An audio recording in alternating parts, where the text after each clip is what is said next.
Senator Teodoro. Pero po malinaw dito, Mr. Chair, hindi po nila ako nilagay dito sa 40. Pero no pong yung outcome pong ito ipalabas nila, number 36 po ako. Paano po mangyayari na ako po ay magiging number 36, hindi naman po kasalo rito? Ito po yung klase ng mga manipulative surveys na pinaniniwalaan po ng mga tao. Sana po hindi na lang nila ako sinama sapagkat wala naman ako rito. Hindi ko po yung kopya para sa the referensya po. presentation also doesn't believe that because on my own assumption, nasa top 5 ka. So, Mr. Chairman, Top 5 yun. Mr. Chairman, just Mr. Chair. kidding aside. No. Mr. Chair. Kidding aside. Minura niya ako, at ang sabi niya, panay kabobohan sa quad. Sayang kuryente sa'yo. Bigyan mo sa kanya. Ano yung pack you? Yung pack you, hindi ko alam yung pack. Huwag mo na sabihin. Na. From Sean Wayne, long excuse. And sa TikTok, YouTube, and Meta. So, I think the members have to decide on the other members who have not given us any excuse letter for not attending on this resource person. Mr. Chair, Congressman Marcoleta and then Congressman Abante. Thank you, Mr. Chair. Judging from the title of the resolution before us, is it correct to assume that this hearing is only limited to social media platforms? No, of course not. Because the way I see it, it only addresses the problems, alleged problems encountered against bloggers. No, Chairman, Congressman Marcoleta. That's the reason Because- why we have invited as well the government agencies and also the academe and other media outlets who have parameters on. But we have not invited members of the mainstream media, Mr. Chair. We did. What was the We're response? asking for the excuse letter as well because a while ago, the COMSEC have acknowledged the persons of the resource persons who have been invited. Did we invite, Mr. Chair, Philippine Inquirer and Philippine Star? COMSEC, can you please reply to the query of the good gentleman from Sagi Party List? Thank you, Mr. Chair. Philippine Daily Inquirer was not invited, Mr. Chair. How about Mr. Chairman. other social media? How about some other major media outlets? Philippine Star, Mr. Chair. Mr. Chair, KBP was invited, kapisanan ng mga broadcasters sa And the presence of the Pilipinas. KBP is here? Yes, sir. Okay. Did that satisfy the query of Congressman Marcoleta? Because I think, Mr. Chair, even the social, not only the social media are supposed to be invited, but also the mainstream media. I am personally victimized by these two popular newspapers, broadsheets.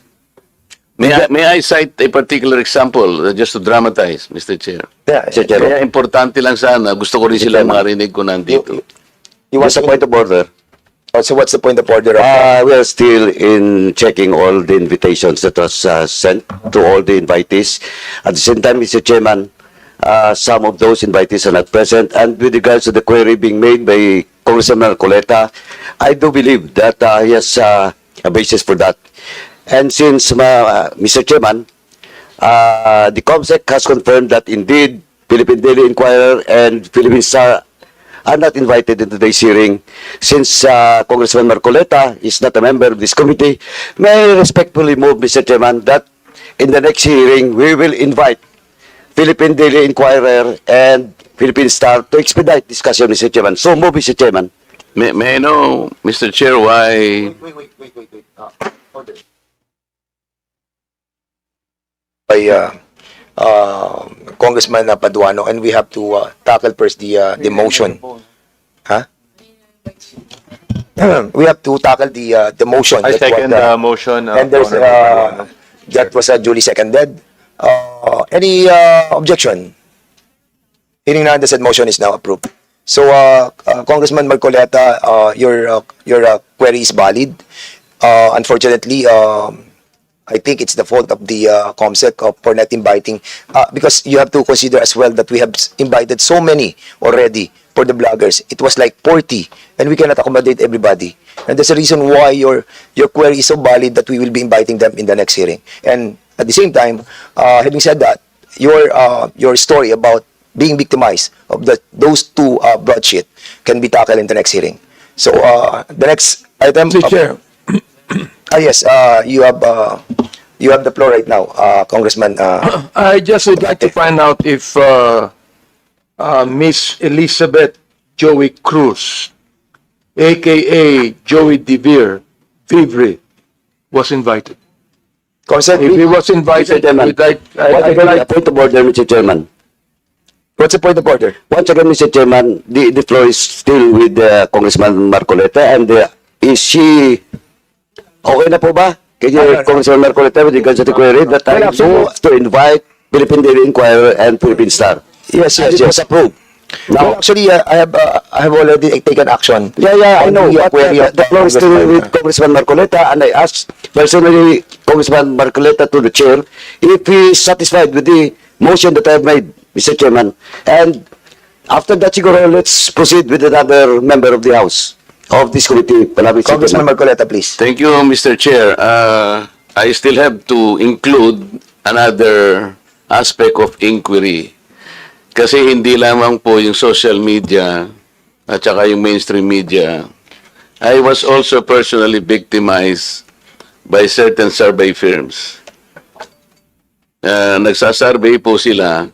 For example po, yung SWS, kailangan sabihin ko na po. Nag-survey po sila ng third quarter survey last year.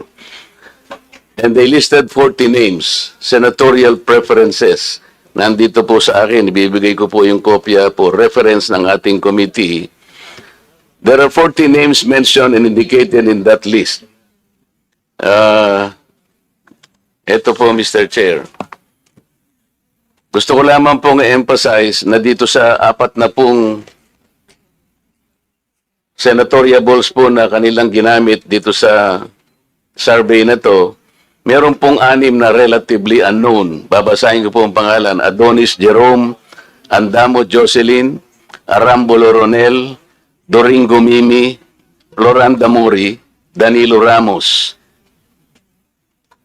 Meron po naman 7 na sikat, Mr. Chair, pero hindi naman nagpahayag po ng pagtakbo bilang senador.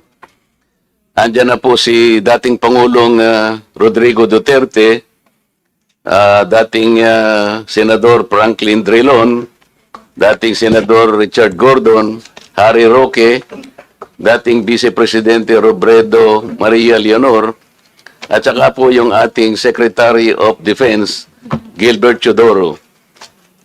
Pero po malinaw dito, Mr. Chair, hindi po nila ako nilagay dito sa 40. Pero no pong yung outcome pong ito ipalabas nila, number 36 po ako.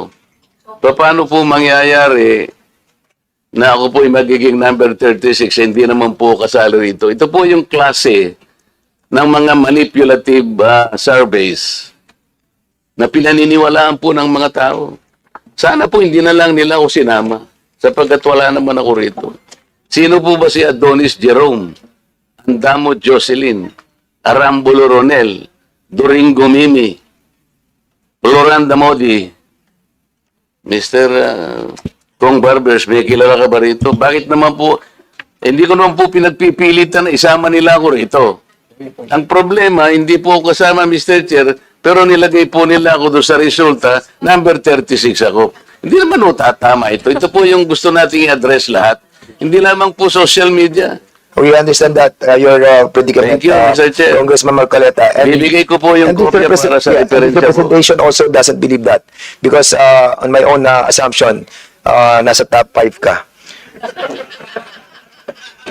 So, Mr. Chairman, Mr. Chairman, just Mr. Chair. kidding aside. No. Mr. Chair. Kidding aside. We have to tackle that issue as well, that being espoused by Congressman Marcoleta. So we will be inviting over in the next hearing, what survey firm is that? SWS and the Pulse Asia. Ilan ba yan?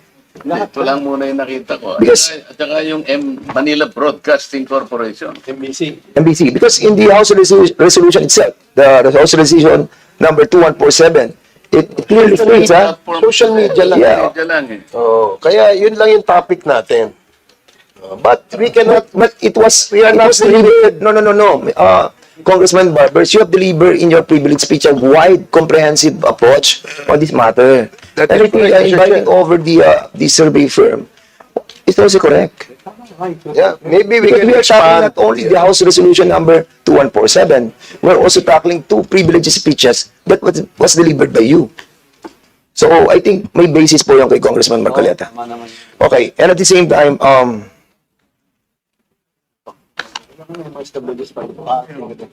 so there's some, Mr. Chair, noted po yung kay Congressman Marcoleta. Now, May I now be Chairman recognized? Abante, now you are recognized. my query is if we have invited a certain Elizabeth Cruz, no, aka Joey De Vibre, Mr. Chair, if we have invited her and she has an excuse letter, may I know what was the excuse, Mr. Chairman? Concept, please answer the query of Congressman Abante. Please.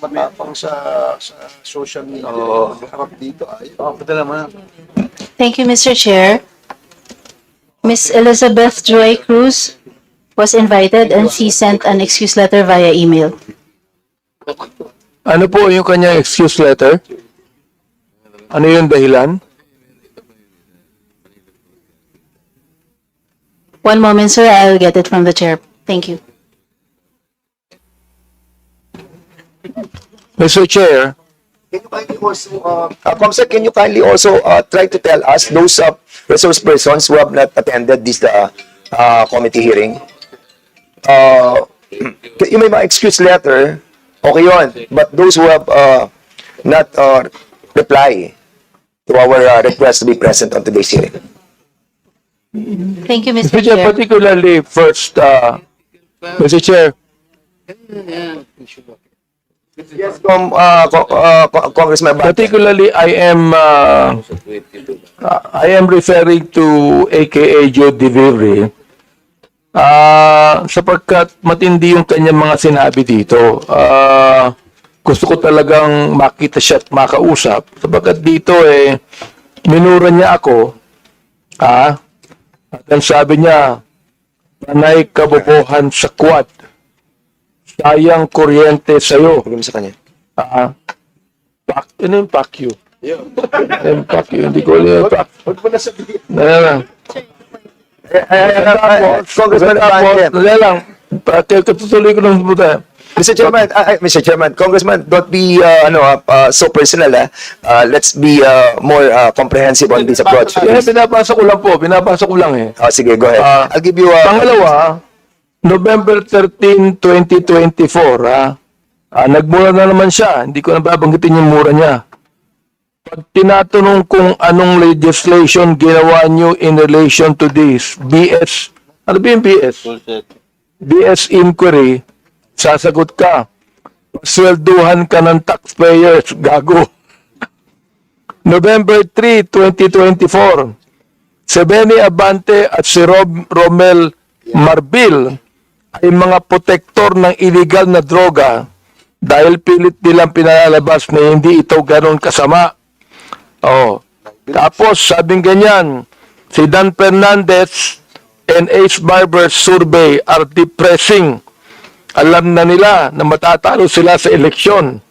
So what is the hearing for? Smoke screen for the discount. Tinabi ko ito sapagkat matindi po itong mga akusasyon na ibinigay nitong gusto ko nilang magmura eh.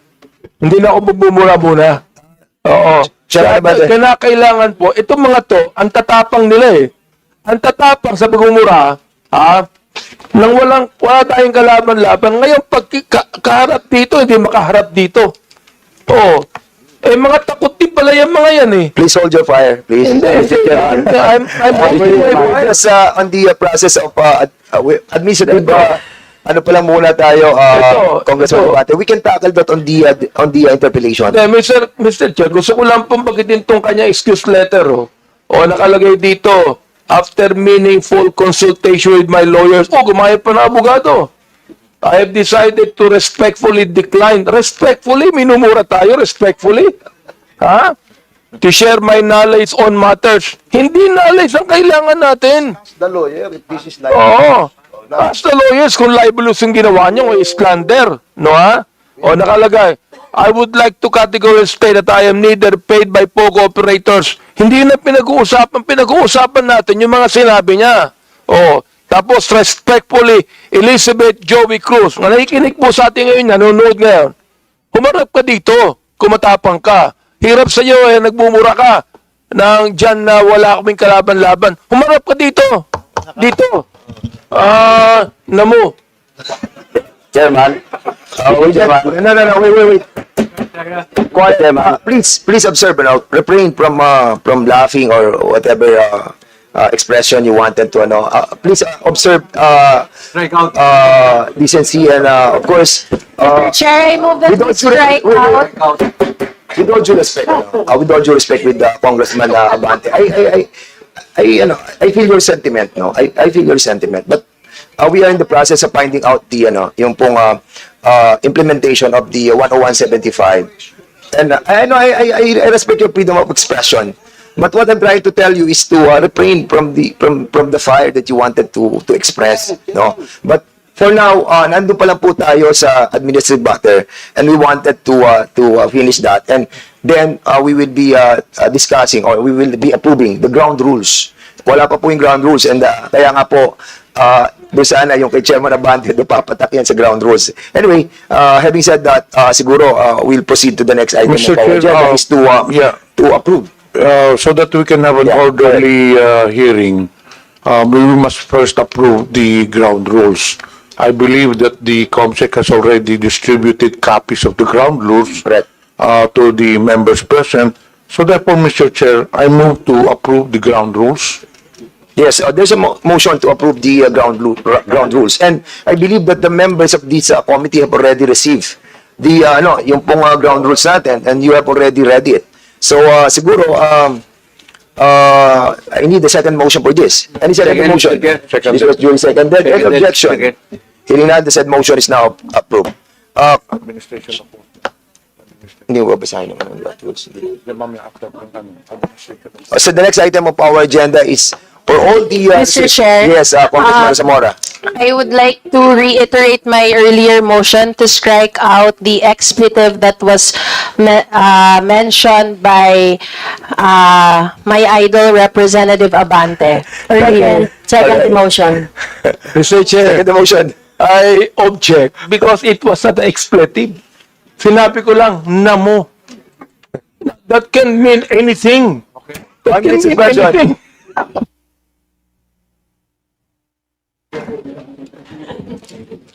Hearing resumed.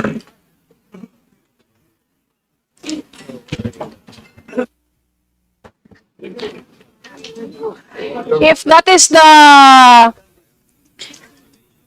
Huh? No, it was seconded, Mr. Chairman. And the objection with Congressman Abante, it's up to the members if they will vote for it, for the objection with Chairman Abante. 1 minute suspension.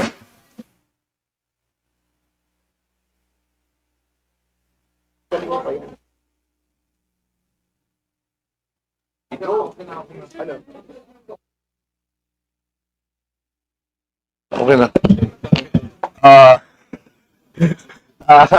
Hearing resumed. So there's a motion to strike out the word that was delivered by Congressman Abante, and this was duly seconded. Any objection?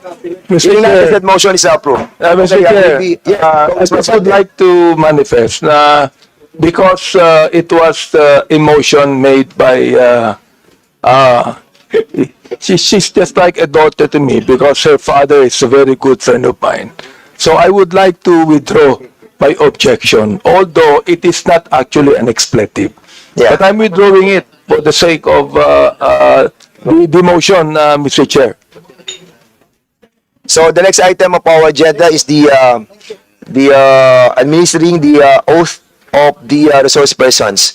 Those who have been invited to attend this committee hearing, please stand up, and the COMSEC is hereby directed to administer the oath of the resource persons.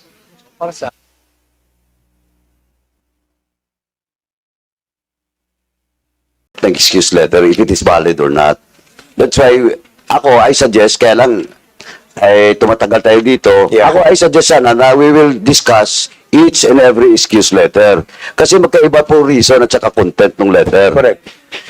Diba? For example, in the case of the person that was mentioned by Congressman Abante, ganon po yung sagot niya. Shall we invite her? Babae ba? Shall we invite her again or issue a show cause order? For me, Mr. Chairman, that is offensive, and we should also issue a show cause order for her. And we will not just invite her in the next hearing, we will issue a show cause order for that person. Mr. Chairman. According sa, okay, thank you so much for that, Congressman Paduano. According sa Section 9 of our rules, witnesses shall be granted more than two postponements of appearance before the committee without justifiable cause. So we can issue a show cause order because wala silang justifiable reason. Mr. Chairman, Yes, Congressman Ako, please. we must distinguish the resource person who was invited but did not offer any excuse from the resource person who was invited but came up with a letter excuse. So why should we treat them the same? According to our protocols, as we have done in the previous committee hearings, those invited persons who did not offer any excuse, the next order is for them, for the committee to issue a show cause order to explain why. And for those people who offered an excuse for their absence, it's up for the committee to determine whether the excuse is acceptable or not. Thank you, Mr. Chair. Okay, I think we have so many excuse letters that were given to us by the COMSEC. Mr. Chair, And particularly, yes, the excuse order, the excuse letter of this Miss Elizabeth Joey Cruz. She said, I know that the time of the committee is precious and I am coming from deep concern on prudent utilization of public resources. Mr. Chair, this is contemptible. This is not respecting this committee. How dare she would say the prudent utilization of public resources? I therefore make a motion, Mr. Chair, that we issue a show cause order on this Elizabeth Joey Cruz. I move therefore, Mr. Chair. so there's a motion to issue a show cause order to that resource person. What's the name? Elizabeth Cruz. And there was a second motion. Any objection? Hearing that, the said motion is now approved. Yun po yung merong excuse letter. And there's still a lot. Like, for example, yung kay Sean Wayne, kay Maui Spencer, kay Ethel Garcia. But you have to read the content of their excuse letter. Like, for example, one of these, you want to move on this, or you want to discuss this on a later part of the discussion? Or you want to have an omnibus motion with all of this, But there are excuse letters which are valid. Like, for example, this personality, nasa Singapore siya. So, katulad ito, out of the country, si Maui Spencer, for not being there in our country yet. Nasa Singapore siya for vacation. So, I think, excuse yung kanyang, yung Tony Abiles, sige. After having discussion with my lawyer, isa-isa na natin to kung gusto nyo. Okay, after having discussion with my lawyers, I regret to inform you that I won't be attending the hearing today because the objective of the hearing is an attempt to curtail the people's right to expression. So, kay June Abines, With that excuse letter, Mr. Chairman, I found it not valid and I move to issue a show cause order for that June Abinas, Mr. Okay, there's a Chairman. motion to issue a show cause order to this resource person. Any second the motion? Second. There's a second the motion. Any objection? Hearing none, the said motion is now approved. Okay, Mr. Chair, if I may. Go ahead. Mr. Chair, para lang doon sa mga nanonood, no, ito pong hearing na ito ay hindi para kitilin o isuppress yung freedom of speech nila. Wala ho kaming ganong layunin. Ang layunin po natin dito ay gawan ng polisiya ang paggamit ng social media platforms. Dapat po meron tayong disiplina, meron tayong code of conduct, meron tayong ethics sa paggamit nitong social media. Hindi yung pagbukas mo ng social media, magmumura ka. Meron dyan, nagso-social media, nagbablog, walang ginawa araw-araw kundi manawagan ng kaguluhan sa ating bansa, nananawagan ng people power, nananawagan ng kudeta. Yung ba ay tama, Mr. Chair? Ang punto lang natin dito is magkaroon tayo ng ganitong ng regulasyon o regulatory policy para kagaya po ng mga broadcasters, meron po silang KBP. Kagaya po ng mga manunulat sa dyaryo, meron po silang NUJP. They're all bound by rules and regulations. But in this social media, the use of social media platforms, unfortunately, wala po tayong ganyan sa ngayon. At hindi po pwede na gawin pong rason ng mga yan na meron tayong freedom, na kine-curtail natin yung freedom of speech nila. Huwag niyo pong lokohin ang taong bayan. Wala hong curtailment o suppression ng freedom of speech dito. Kaya nga kayo inimbita rito eh. Diba? Kaya kayo inimbita dito para makapagpahayag din kayo. Hindi po ba yan ay tamang freedom of expression? Ba't ngayon nagpapadala kayo ng mga sulat na hindi kayo pwede kasi hindi kayo naniniwala sa layunin ng pagdinig na ito? Wag po kayo magtago sa mga ganyan. Ang tatapang nyo. Sabi nga ni Congressman Abante, in the advent of social media, suddenly Filipinos become political analysts. They become journalists. They become experts. We need your wisdom. Diba? Kayo, ang gagaling nyo magtuligsa eh. Dito nyo gawin para nang sa ganun, makagawa tayo ng isang polisiya na hindi po maabuso ito. Ngayon, nandiyan kayo sa social media. Kung mag-retire kayo, wala na kayo, hindi na kayo nagbablog. Paano kaya yung mga susunod na mga vloggers? Yun lamang po ang layunin natin dito. Kaya wag kayong magdahilan na hindi kayo nagpupunta rito dahil hindi kayo pupunta dito kasi hindi kayo naniniwala sa layunin ng investigasyon na ito. We want to craft a policy, a remedial legislation so that there will be discipline and code of ethics in the practice and use of our social media platform, Mr. Chair. Thank you. 7 na lang naman pala to. So, tapusin na natin, maikli na lang to. Ito may excuse letter din si Mark Anthony de la Cruz Lopez. I was supposed to stand in front of this committee today in what has been asserted as inquiry on fake news peddlers, narco-bloggers, and Pogo-funded bloggers in aid of legislation. I would have loved to really open up and tell you my story on how I evolved from being an ordinary citizen. Mahaba po siya, mga 5 pages siya. Pero tinitingnan ko po, you see Mr. Fernandez and Barbers, I reiterate that I am a citizen of the Republic and I actually understand that the premise of your so-called inquiry is without basis, nor cannot understand on solid legal ground. I therefore invoke my rights as provided for in the Constitution and decline your invitation. So, mahaba po yung kanyang letter and I cannot understand fully, but this is the content of the letter. So, what's the pleasure of the body? Mr. Chairman, once again, the letter, excuse me, that was sent to this committee is not valid.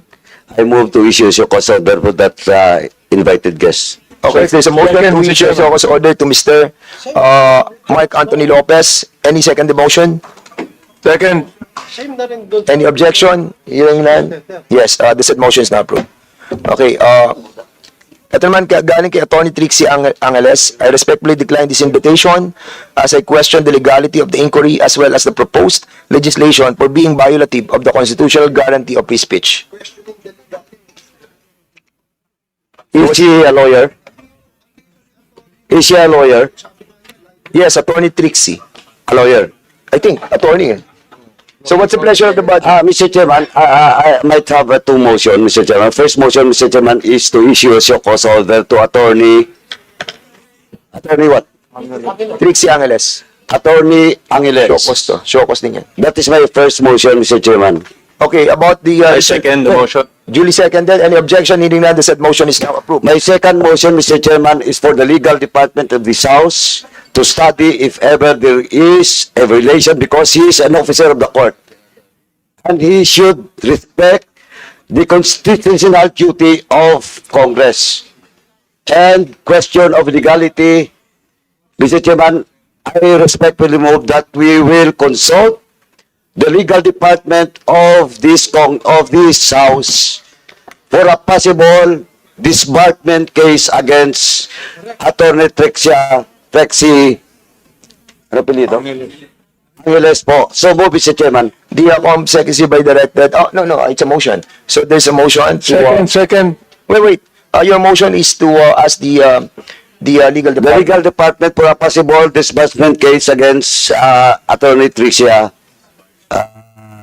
Angeles. So there's a motion cited by Congressman Paduano. Any second the motion? Duly seconded. Any objection? Hearing none, the said motion is now approved. About Richard Mata, thank you for your invitation. I just received this yesterday, just a day before the event. I consulted my lawyer and was advised not to attend. The late invitation plus the unclear purpose of the event, we support the freedom of speech. So, what's the pleasure of this body? The same thing with the others, Mr. Chair. I would like to make a motion I think to we have a issue show cause order.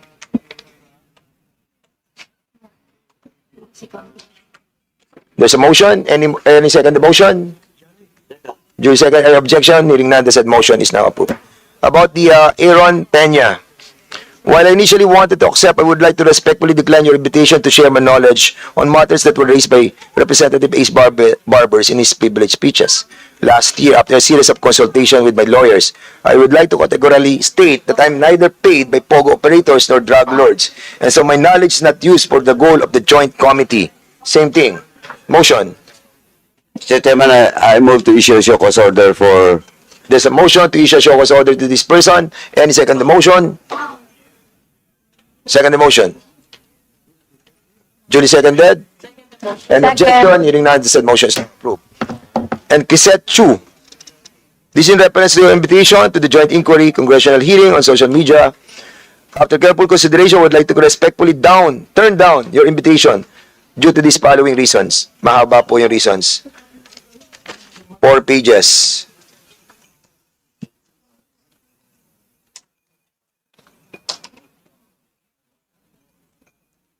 And sa nababasa ko ba, ang tema niya ay justification of the laws protecting their rights.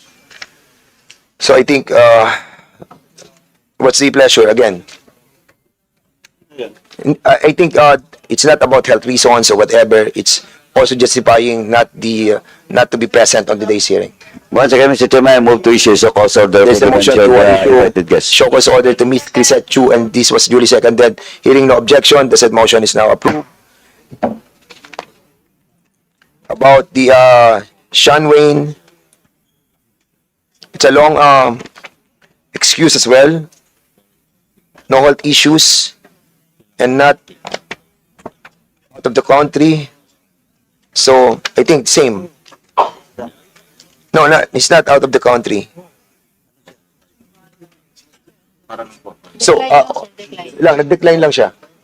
And this goes also to Miss Ethel Garcia, para yun na po yung lahat natin.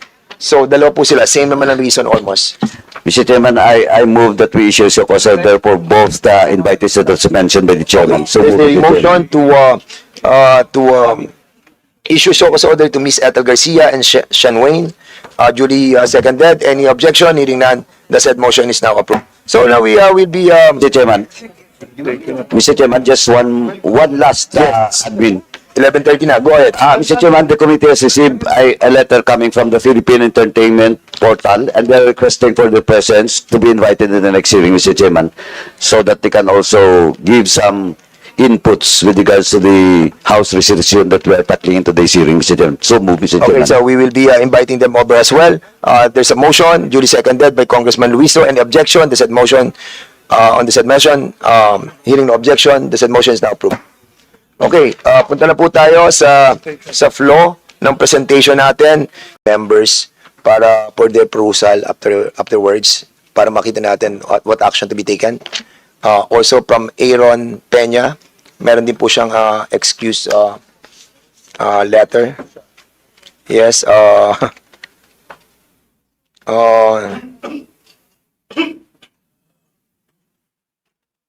Mr. kay ano din, kay Mark Anthony Lopez, just received today. I think this is also an excuse letter. Kay June Abines,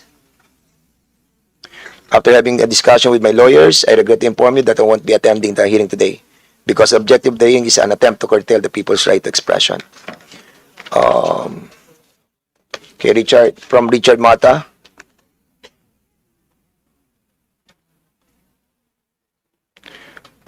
thank you for the invitation. I just received this yesterday. Just a day before the event, I consulted my lawyer and was advised not to attend. The late invitation plus the unclear purpose of the event. We support the freedom of speech. We also support it.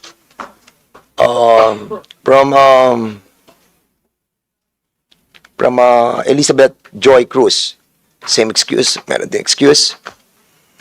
Kay Attorney Trixie Cruz Angeles, I respectfully decline this invitation as I question the legality of the inquiry as well as the proposed legislation for being violative of the constitutional guarantee of free speech. From Ethel Garcia, decline as well. From Maui Spencer, out of the country.